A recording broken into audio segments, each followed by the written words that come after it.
So what I want to do here is have a discussion about Valiant Comics.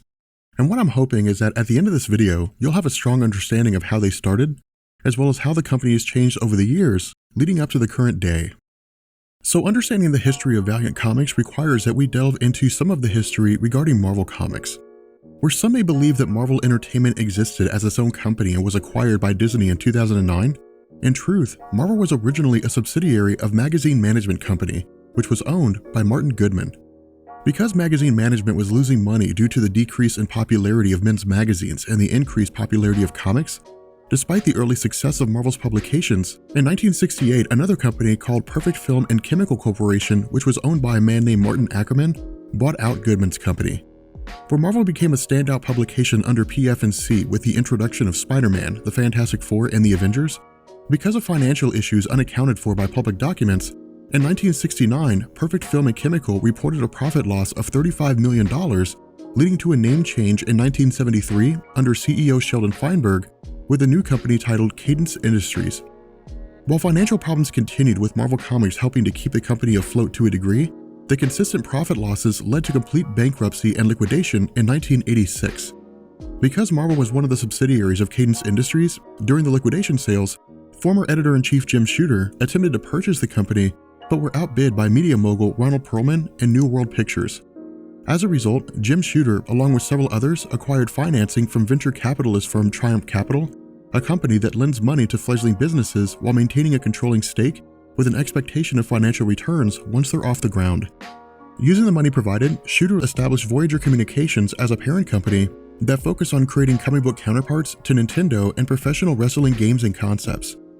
Using the fledgling popularity as a platform, in 1991, Valiant Comics was introduced as a working imprint of Voyager, and after reaching out to existing publishers like Gold Key Comics, an imprint of Western Publishing, Valiant attained licenses necessary to write and release the publications of Magnus Robot Fighter and Solar Man of the Atom. Because the titles were so well received, Valiant began working on original creations to establish Valiant Comics as a legitimate competitor to both Marvel and DC. To this end, between 1991 and 1992, Valiant created and released stories revolving around Exo-Man of War, Rye, Shadow Man, Harbinger, Archie and Armstrong, as well as Eternal Warrior.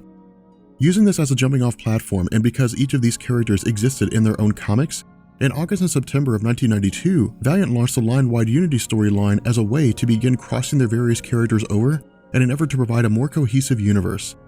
This combined with the groundbreaking concept of zero issues, which served to introduce origins for their characters, meant that the popularity of Valiant titles were boosted across the board, with comics like Solar Man of the Atom selling 360,000 issues post-Unity, rather than 60,000 issues before Unity.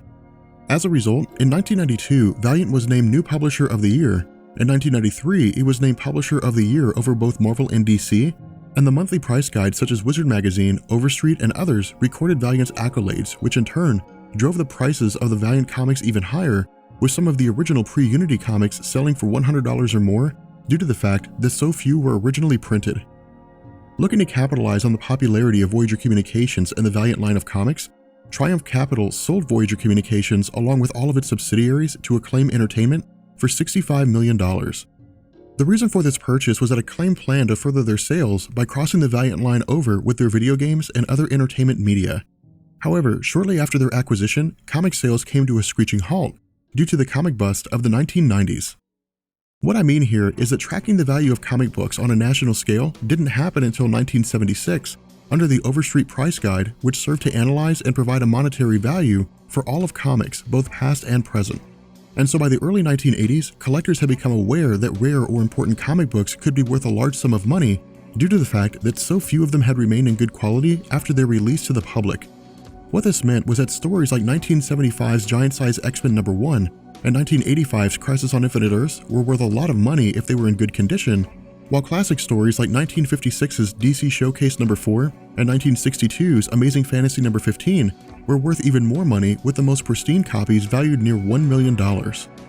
Following this revelation, speculators looking to purchase the next comic that would hopefully be worth a fortune artificially inflated the comic book market by collecting multiple copies of comics that were deemed extremely popular among readers or had huge impacts on popular characters.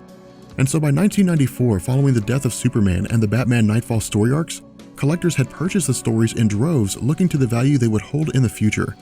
However, the opposite effect happened in that Marvel and DC, as well as Valiant due to their post-Unity popularity, began producing massive amounts of comics, and in turn, their value plummeted due to an oversaturation of the market. As a result, by late 1995, pre-orders for comics were reaching their lowest point of the decade, and the titles of Valiant Comics under Acclaim were no exception. Realizing the situation they were in and that action needed to be taken to revitalize interest in their titles, in late 1996, Acclaim relaunched the Valiant Comics line as Acclaim Comics Valiant Heroes. While the names of the titles belonging to X-O Man-O-War, Bloodshot, and Shadow Man were the same, the stories for the Acclaim Valiant lineup were launched as a new universe, which was more easily adapted to video games. Furthermore, in 2000, Acclaim launched a second Unity saga as a 6-part story arc to unify the pre- and post-Acclaim Valiant universes by eliminating the least popular titles and keeping the most popular ones. However, Acclaim stopped producing the series after only half the books were released, due in part to a public payment problem with the artists and severe losses from recently released sports video games. What I mean here is that during the late 1990s, Acclaim was the sole provider of video games based on the World Wrestling Federation. But because the WWF was competing with WCW during the Monday Night Wars, the contest for rating supremacy extended to merchandise as well. With WCW under the banner of video game developer and publisher THQ, and experiencing record profits due to the high quality of their games, in late 1999, the WWF severed its contract with Acclaim and allied itself with THQ. This combined with a series of bad business decisions, like failing to pay royalties to Mary-Kate and Ashley Olsen for games developed and sold by Acclaim, in addition to the attempt of boosting the popularity of games like BMX XXX by including nudity, all led to Acclaim Entertainment filing for Chapter 7 bankruptcy, resulting in an auction of its assets, during which time the rights to Magnus Robot Fighter and Solar Man of the Atom were returned to Western Publishing, who still maintained the rights to those characters. Now, by the following year in 2005, Dinesh Shamdasani and Jason Kathari, two students from the University of Southern California and Pennsylvania's Wharton School of Business, were able to acquire the rights to Valiant Comics and all of their titles during the auction sale of Acclaim Entertainment.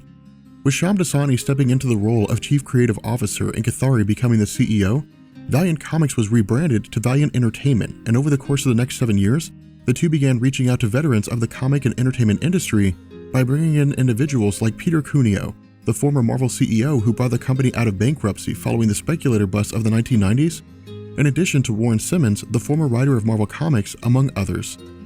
Furthermore, in an effort to ensure that readers had a new place to start without any concern about the titles tying into past events, Valiant relaunched their lineup in 2 phases. The first phase came in 2012 during an event titled The Summer of Valiant, which took place between May and August, and saw the titles of X-O Man-O-War, Harbinger, Bloodshot, and Archer and Armstrong all launch consecutively under Robert Venditti, Joshua Dessart, Dwayne Straczynski, and Fred Van Lent respectively, with a planned 2-year arc for each character that would run until their completion in 2014. Receiving critical acclaim for these stories and the fact that they concentrated heavily on character development by focusing on the title characters directly,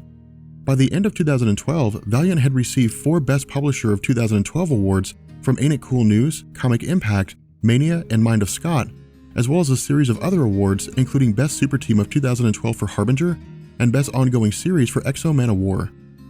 Following up on this successful relaunch and the popularity that came with it, in 2013, Valiant initiated Phase 2 of their launch with the return of Quantum and Woody and Eternal Warrior, as well as Unity, which serves as the Valiant equivalent of the Avengers or the Justice League.